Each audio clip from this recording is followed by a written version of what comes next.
барои ҳам маҳаллӣ мо ин як чизи хурсандӣ, ҳам барои ҷумҳурӣ.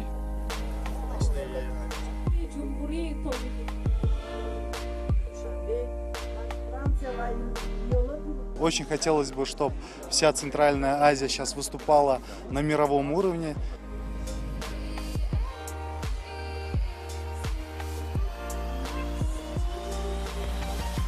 Думаю, что зрителям тоже будет интересно.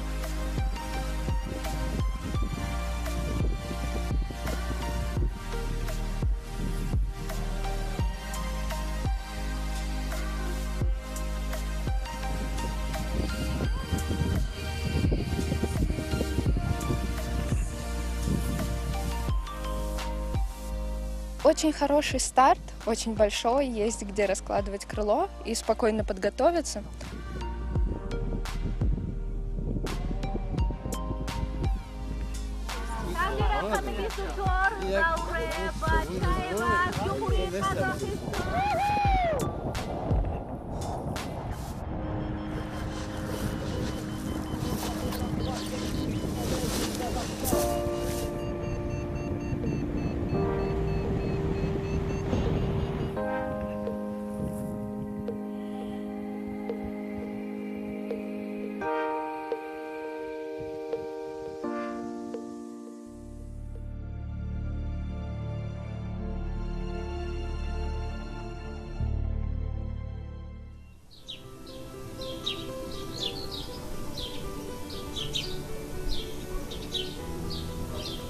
سفر گروه کره تلویزیونی ورزش با مقصد انعکاس مسابقه بین المللی عاید ورزش پراپلنری و سمت دهه لایابی ناحیه رودکی محض از طریق راه‌های پرپیچ‌وتاب و در احاطه منظره تماشاباب آغاز کردیم.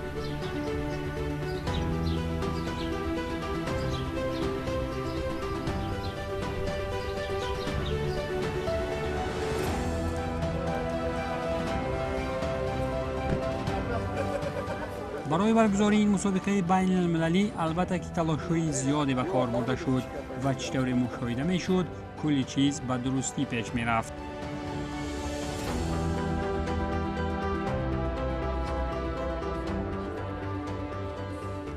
Аслан ин фикр, ин пешниҳод соли гузашта ба вуҷуд омад ва ба мо муяссар шуд ки бо дастгирии бевоситаи раиси шаҳри Душанбе Федератсияи байналмилалии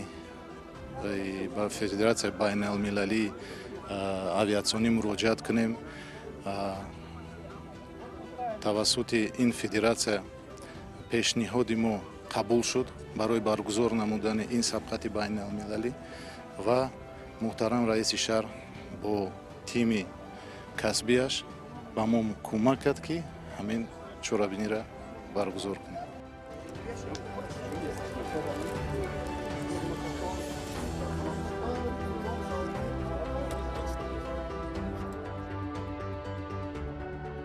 مشکلی که به هم معلوم است در یک هوای خیلی خوب البته دوری را برگزار کرده است. در این مسابقه از آسیا و از آمریکا از دولت آمریکا حضور دارند. البته مسابقه در سطح بلند دوری را برگزار کرده است. البته که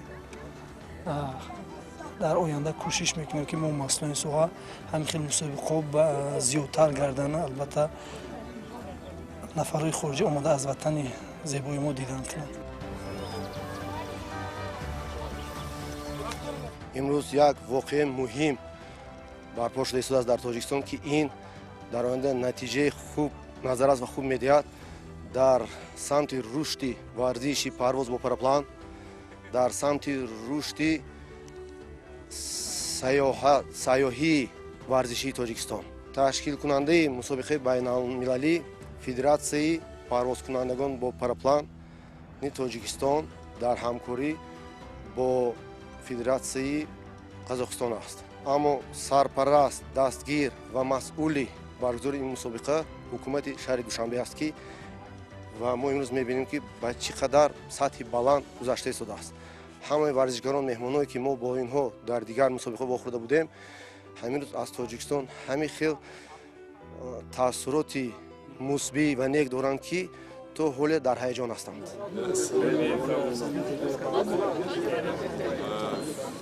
I'm shy guys. This tournament in our country. اینجا خیلی هم عالی جناب است. رفتی آمادگی دستن در کاران به مسابقه و مهمانداری اینجا مرا به وجد آورد. خلاص خیلی خوشنودم که برای انجام پروازها در میان این کوههای زیبا قرار دارم. For paragliding.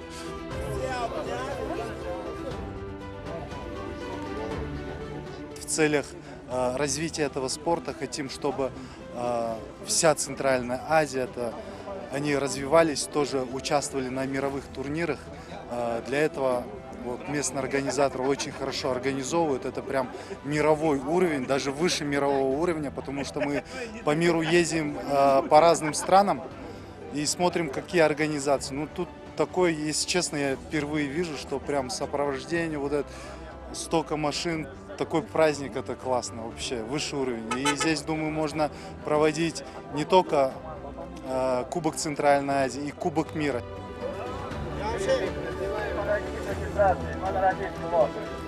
В Таджикистане в целом очень большие горы, привлекающие.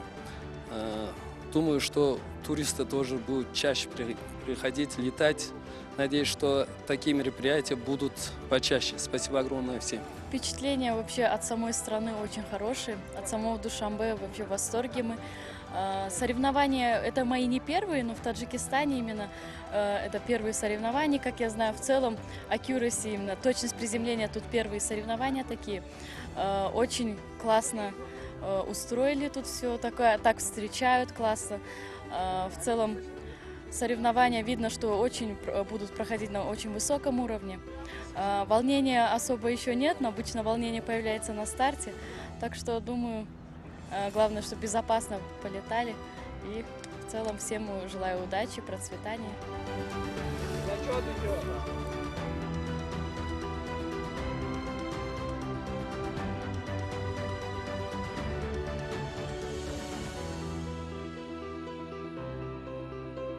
Do you want to ask me questions or just say? Okay, in general about this tournament, which was held in our country for the first time, and about your first flights. Yeah. So I know I'm excited to be here today and participate in the first. بسیار خوشحالم که اینجا هستم و در مسابقه بین المللی اشتراک می‌ورزم. در راه برگزاری این مسابقه کارهای نظررسی انجام داده شدند و با وجود چنین شرایط اشتراک در این سبقت‌ها جالب خواهد بود. So it's really amazing to be able to participate. Здесь у вас очень комфортно, красивые места. Вот мне нравятся поля ваши ухоженные, мне нравятся горы высокие. Завтра вот пойдем летать в высокие горы, дальние маршруты. Вот. Ощущение поразила ваша организация. Для первого раза очень-очень даже на международном уровне.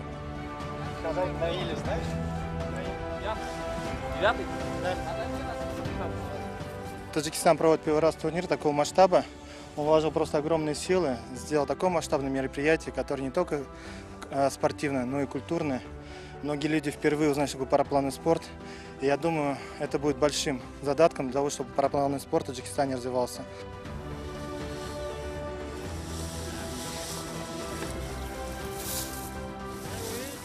Очень приятная встреча, очень приятные люди в Таджикистане.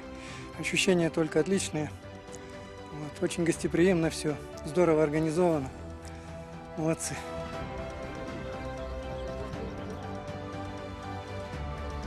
بعد آنی که کلی آمادگی ها و آغاز مسابقه پس سر شد و مراسم گشاده شوی هم دایر گردید، ورزشکاران بهر اجرای پروازهای نمایشی به نقطه آغاز سبقت ها سفربر شدند.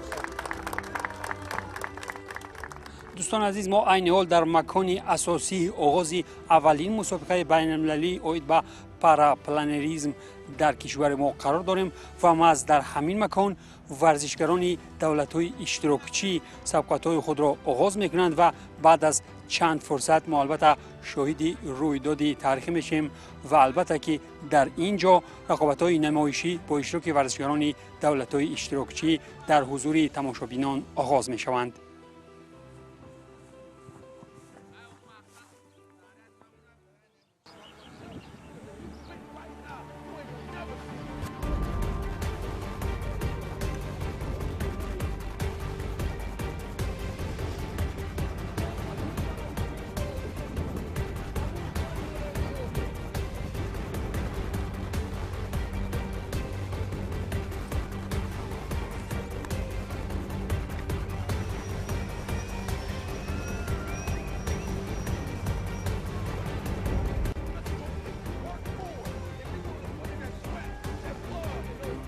رفت پروازهای نمایشی با پرچم کشور اشتراکچی را در ردیف مسئولان برگزاری مسابقه و مهمانان فخری همچنین ساکنان گرد و اطراف دهه لایاب نیز با ذوق تماشا می‌نمودند.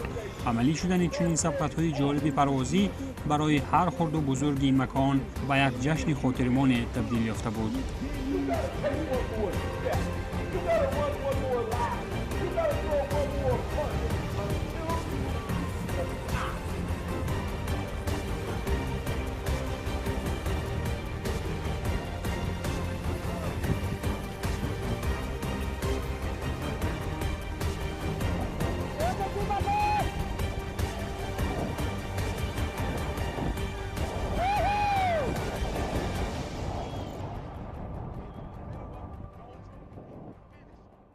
برای هم محلی ما این یک چیز خرسندی هم برای جمهوری، برای جماعت، برای ناحیه.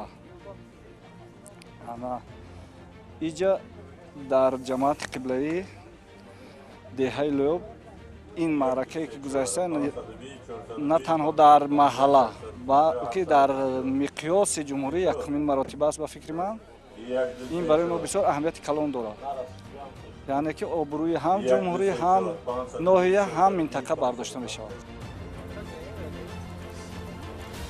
Спортсмены улыбаются, значит, у них хорошее настроение, значит, пока все хорошо.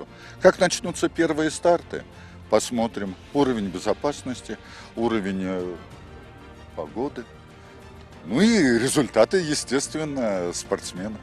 Этот праздник затевался для спортсменов.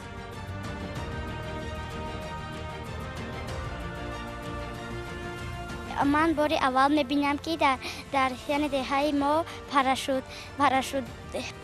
پاراشوت تشکیل داده ایستادن، مسابقه پاراشوت تشکیل داده اند. من میخواهم که باری دیگر در دهه ما چنین مسابقه ها تشکیل دهند. شما بار اول دیدید پاراشوت چگونه بود برای شما؟ برای من پاراشوت عجیب بود، خیلی زیبا بود.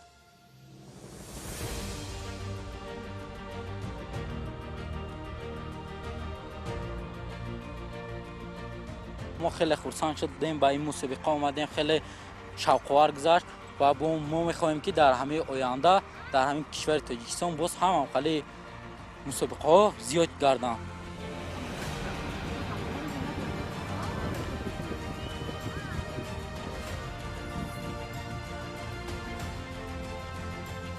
من یکم بار است که با اینجا با تماشای ورزشگران آمدم. من میخواهم که منم مثل همین ها و همین خیل ورزشگران شوم و اینجا اشتراک کنم. من خیلی خرسندم که در دهه ما پاراشوت سواری و ورزشگران آمدم.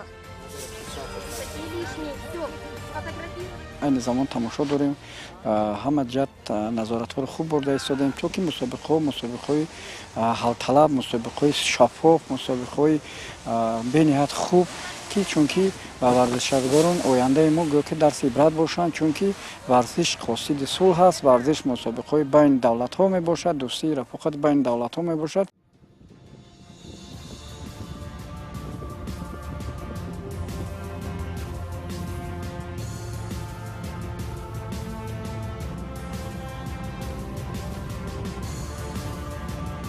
بعد آنی که پروازهای نمایشی انجام یافتند، مرحله اول مسابقه نیز آغاز گردید و هدف اساسی ورزشگران هم در سبقت‌های پروازی دقیق این فرودایی به مرکز دوره و رسیدن با پای به دیسک جایگیر بوده در مرکز دوره بود. از روی قاعده مسابقه ورزشگری که وقتی فرودایی در اولین رسش خویش از زمین با پای به دیسک جایگیر بوده در مرکز دوره تکیه کرده میتواند صاحب خالی بلندترین می شود.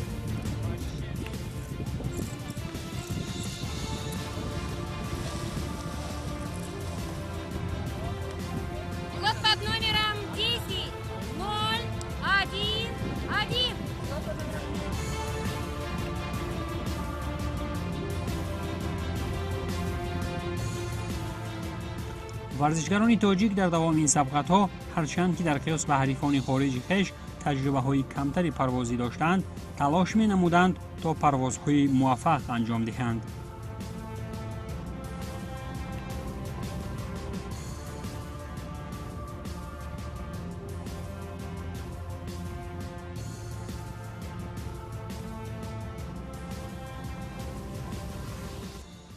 дар ин ҷо аз ҳама давлатҳо парапланистон ҷамъ шуданд.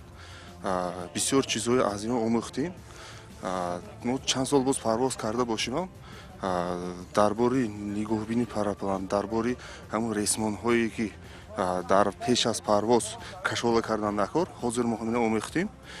Ин мо як таҷрибаи калон шуд.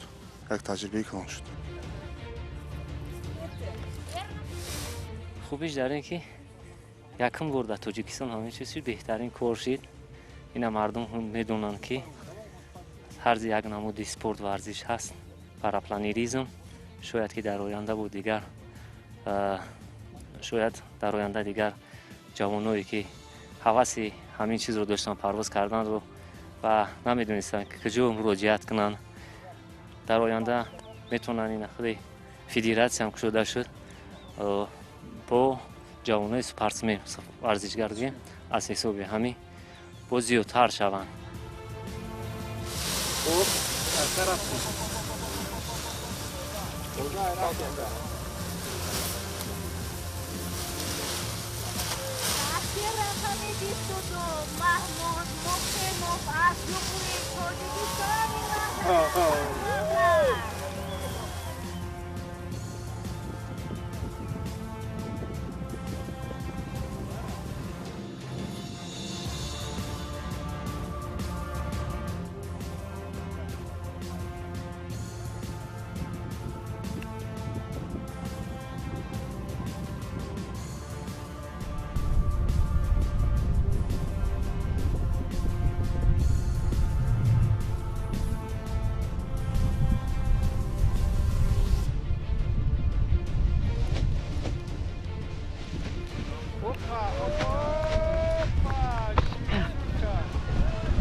ایلهام سنگین باشد یکی از تجربه‌دارترین ورزشگران نمودی پرواز با پاراپلان بود که البته در میان ورزشگران خارج هم به همگان شناس بود و احتمال می‌رفت که محض همین ورزشگر وقتی جنبست نتیجه های مسابقه یکی از مقام‌های افتخاری را اشغال می‌کند.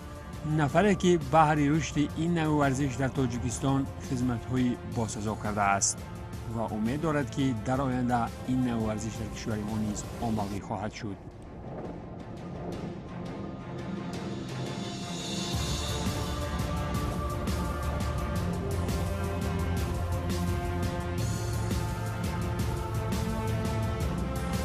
дар федератсияи парапланеризми ҷумҳурии тоҷикистон барномаи махсуси рушд қабул шудааст ва дар он дар назар аст ки мактаби омӯзишӣ кушода мешавад ва ҷавононро ҷалб карда омӯзонда сафи варзишгаронро дар оянда бисёр мекунем.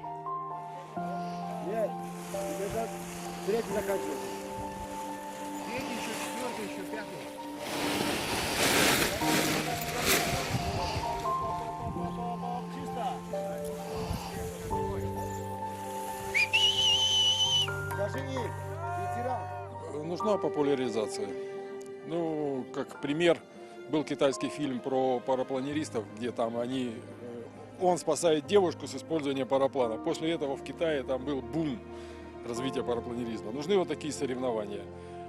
У вас очень хорошо организована трибуна. Она как раз посередине между посадкой и зрители сходят сверху. Не каждое летное место имеет вот такую трибуну. Зрители либо наверху, либо внизу. И зрителям становится очень скучно. Часа через 2. А ваша группа поддержки, ваши трибуны работали вот до самого вечера. Это, честно говоря, нам как пилотам было очень... Я с удовольствием подлетал ближе к трибуне, чтобы сорвать аплодисменты.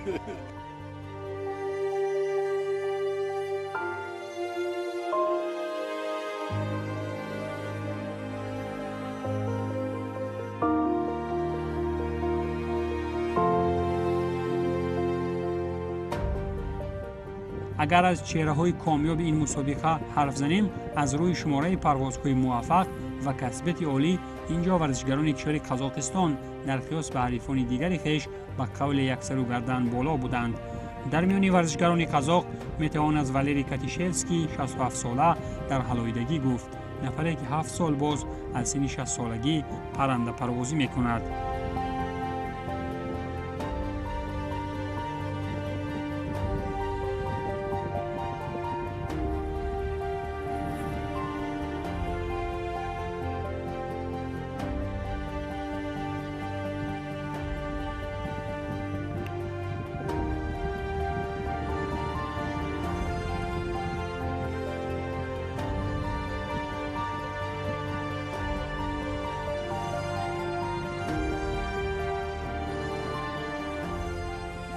Сперва хотелось бы спросить, какие ощущения от турнира здесь, который проводится впервые?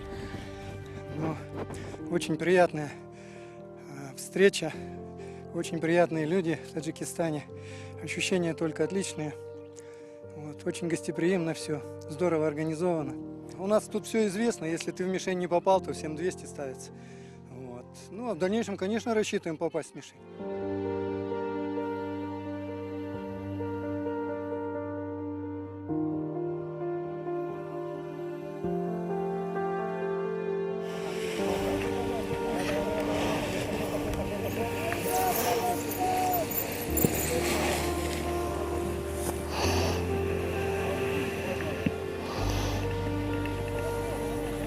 Следующим в воздухе парит Александр Миловец из Казахстана.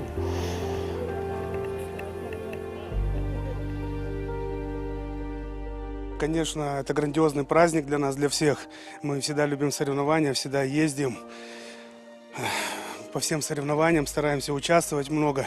Ну, результат, всегда спортсмен будет недоволен своим результатом. Если он доволен своим результатом, значит, уже все, можно заканчивать карьеру.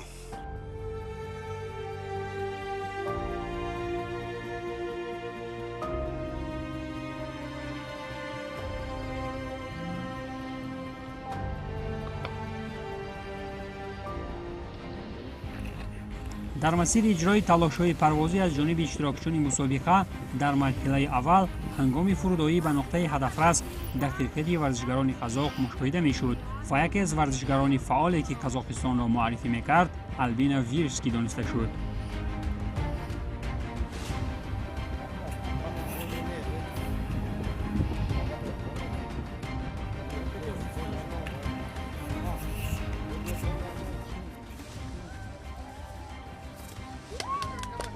Этот полет завершился хорошо, удачное приземление и мягкое, что самое главное.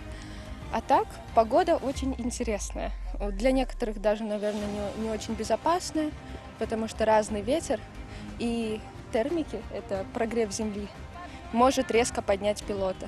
Поэтому ожидать можно чего угодно, но, надеюсь, все будут садиться безопасно. Я стараюсь заходить пониже из-за того, что цель находится на склоне, и поэтому нужно учитывать того, что тебе кажется, что ты выше, чем сядешь на самом деле.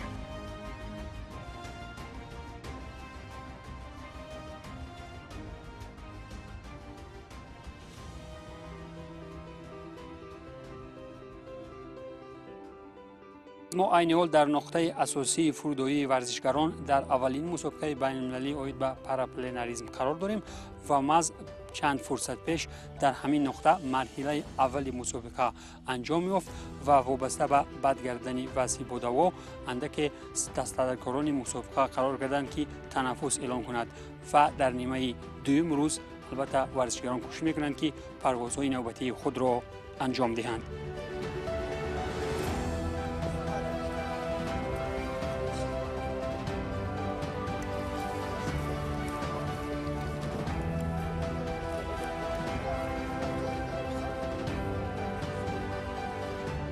آغاز مرحله دوم پروازی از جانب اشتراکچیان مسابقه بین‌المللی اید به ورزش پاراپلانی نشان خواهد داد که با انجام روز کدام از دسته‌ها در این مسابقه پیروزی به دست می‌آورد.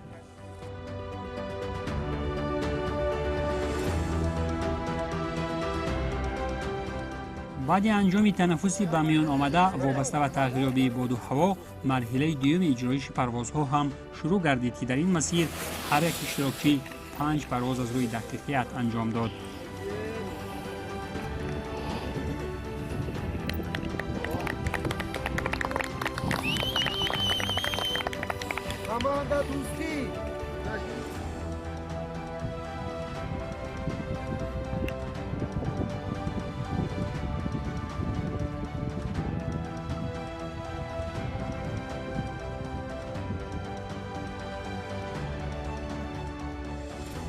بعد انجام 5 پروازی از جانب هر ورزشگر بعد نیمه دوم روز در موضع کوپه دعای لایب ناحیه رودکی اخیراً کمیته تدارکات و جنبست نتیجه های مسابقه آغاز نمود.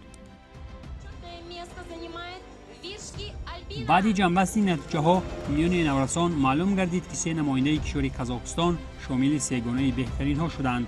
آیانا اسکر سزاوار مقام سوم گردیده، آلبینا ویرسکی به مدال نقره دست یافت، در حالی که سرگئی باگینیچ بهترین نورس این مسابقه از روی فرودایی دقیق گردید.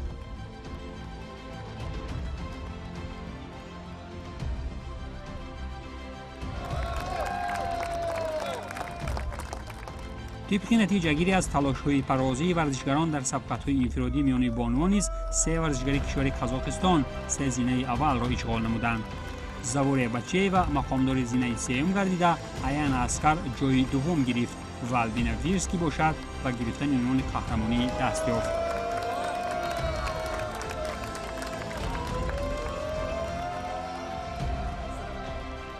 Я была очень приятно удивлена, честно говоря, старалась. Пару было неудачных слетов, но, видимо, они мне не помешали. Было бы, конечно, лучше, если бы и юниорский можно было бы победить, но будем стараться, тренироваться и победим тогда уже не только в женском, но и, может, и в общем зачете. در سبقت‌های مرحله جام آسیای مرکزی 2023 میان مردان نیز مقامداران 3 زینه افتخاری ورزشگران کشور قزاقستان شدند. یرمک امانبایف مدال برنجی به گردن آویخت و یوگنی ارشکین سزاوار مدال نقره گردید. اینجا باشد نفر قهرمان مکسیم مالدوانوف دانسته شد.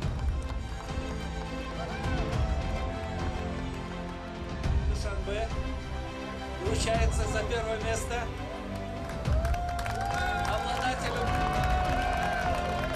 Я очень доволен, очень рад за ребят, что все отлетали безопасно, красиво, интересно. Очень рад организации, это просто полный трэш. Я был на разных международных соревнованиях, но это, наверное, самые лучшие соревнования. Организация, это просто класс.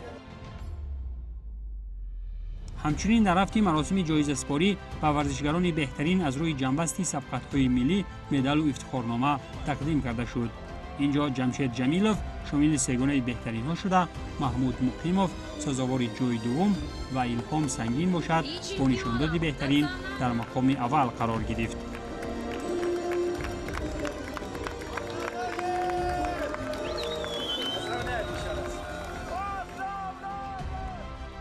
خیلی شاد هستم که میسر شدم که در جام شهر دوشنبه در دسته ملی تاجیکستان جای اول رو گرفتم و آینده باز همه قوه ما با همکارانمون، همکسبانمون، همصفانمون صرف میکنیم که به شاگردان این ورزش رو آموزانیم. در فرجام مراسم جایزه سپاری اشتراکچیان مسابقه بین المللی و طوری رمزی در فضای فورم شامگاهی هوساران با عکس‌های جالب خودروی و سرگذشت پروازی خویش نقطه گذاشتند.